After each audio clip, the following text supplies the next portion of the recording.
Hey guys, and welcome to another world building kind of video.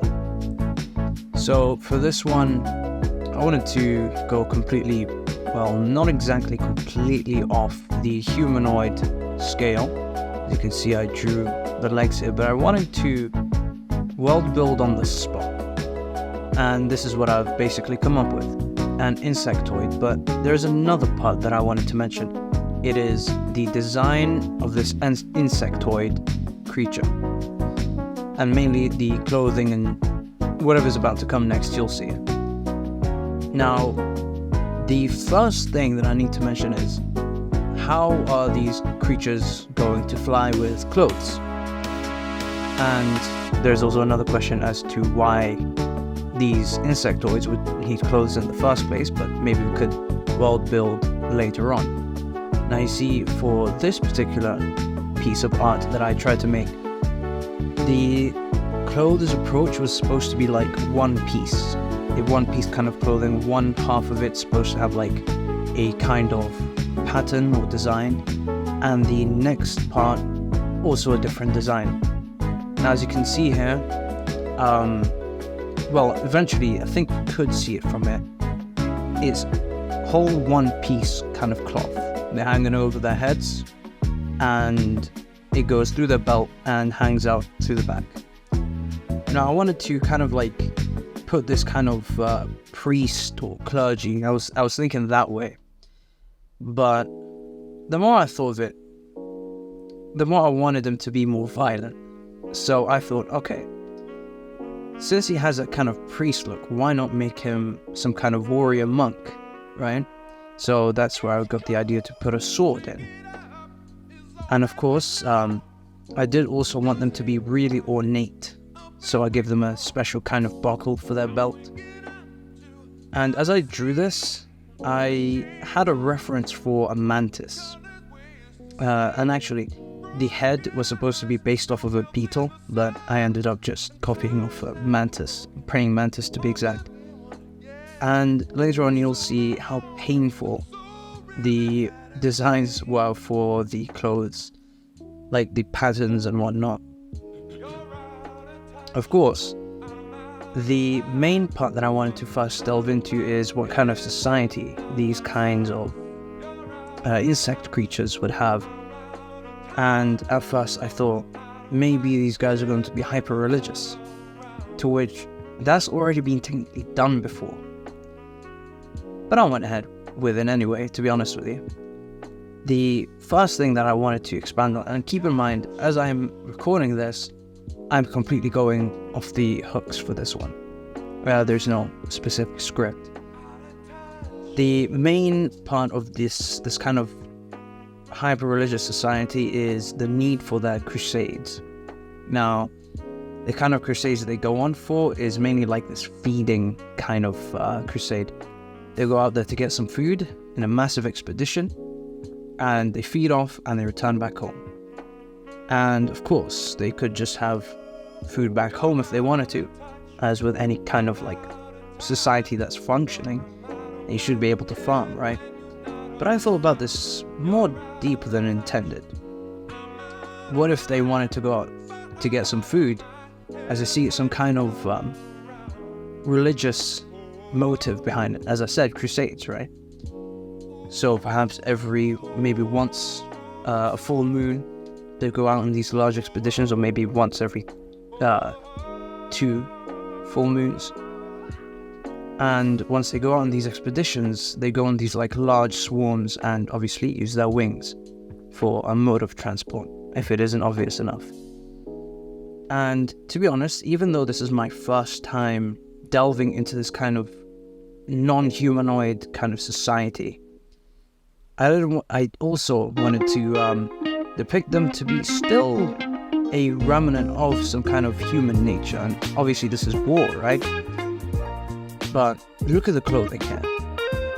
What if we had them to be not only this kind of like very outgoing, very aggressive society, what if we instead had them to be very expert tailors and artists?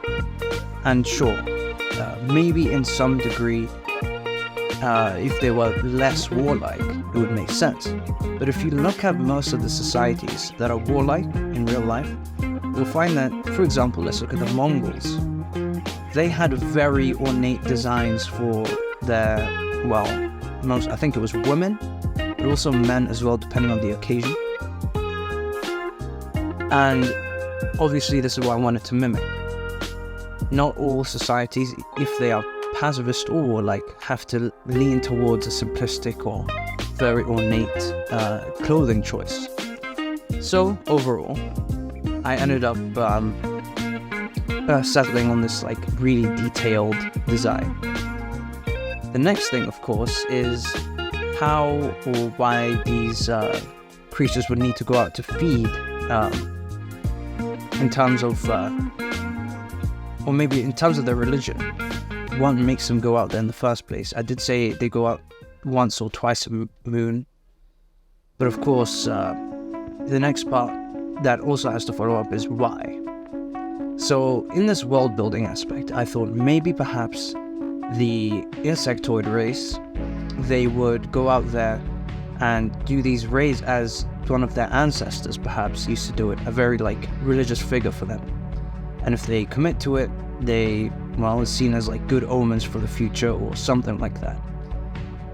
And I believe it was commonplace for steppe-based societies to actually go out on these raids and conduct them on a religious basis. Look at the Indo-European, what's it called again? I think it was something to do with a rite of passage for young men. They go out into like these small groups, they send them out for a couple months and they come back home as new men. But instead, this will encompass all ages. So the young will go through the rite of passage, but the older people will do this simply for religious ceremony. And I also wanted to go into the next part that they don't necessarily hold hatred for these societies that they raid on. And I think it will create a very unique dynamic in the first place. And if we look at, for example, the Huns. The Huns in particular, when they were ravaging through the Roman lands and the Italic lands in particular, they didn't exactly do this out of the hatred for their enemies. They did it obviously for gold and loot and resources and etc. There is a few cases where perhaps other steppe societies would have gone out of their way to harm the enemy out of spite or revenge or whatever reason. So, in which case, I thought perhaps in this society they go out in a religious ceremony, in large expeditions, young and old, and perhaps it would be organized by this particular individual that I'm currently drawing, a kind of priestly, clergy kind of figure.